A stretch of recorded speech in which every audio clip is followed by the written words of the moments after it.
అని వర్గం అని ఒక బిల్డప్ చేద్దాం అనుకున్నా కూడా అవ్వలేదు కదా. ఇప్పుడు ప్రస్తుతం ఉన్నటువంటి పరిస్థితి ఏంటంటే అన్నామలై రాజీనామా చేసిన దాన్ని చేయగానే ఆమోదించి పడేశారు.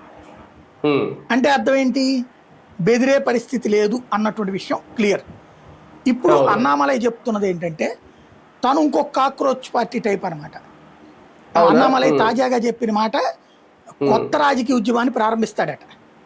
కొత్త రాజకీయ ఉద్యమం లైక్ అన్నా హజారే తమిళనాడు అస్తిత్వాన్ని వదులుకోను, ఒంటరిగా నా దారి నేను ఏర్పరచుకుంటా, వచ్చే ఎన్నికల్లో పోటీ చేస్తాను, 2025 డిసెంబర్లోనే పార్టీ నుంచి వెళ్ళిపోతానని చెప్పాను, ఎన్నికల తర్వాత వెళ్ళమని అధిష్టానమే చెప్పింది, రజనీకాంత్ తనతో కలిసి రమ్మనమని చెప్పారట, బీజేపీ ఒంటరిగా పోటీ చేయాలని కోరుకున్నాను, సానుకూల మార్పు కోసమే బీజేపీలో చేరానని చెప్పారు.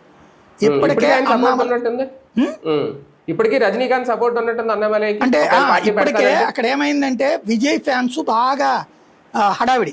అక్కడ విజయ్ ఫ్యాన్స్ అందరూ కూడా రజనీకాంత్ని ఎక్కిరించారు. ఆ ఎక్కిరించినక్కడి నుంచి వీళ్ళకి మండుతోంది. మామూలుగా అయితే రజనీకాంత్ ఏమి ఇన్వాల్వ్ కాల. వాస్తవంగా ఏంటంటే నేను ఇంతకుముందు కూడా తమిళనాడు చాలా సార్లు న్యూస్ కవరేజ్కి వెళ్ళాను. అక్కడ మా బంధువులు కూడా ఉంటారు, చూశాను.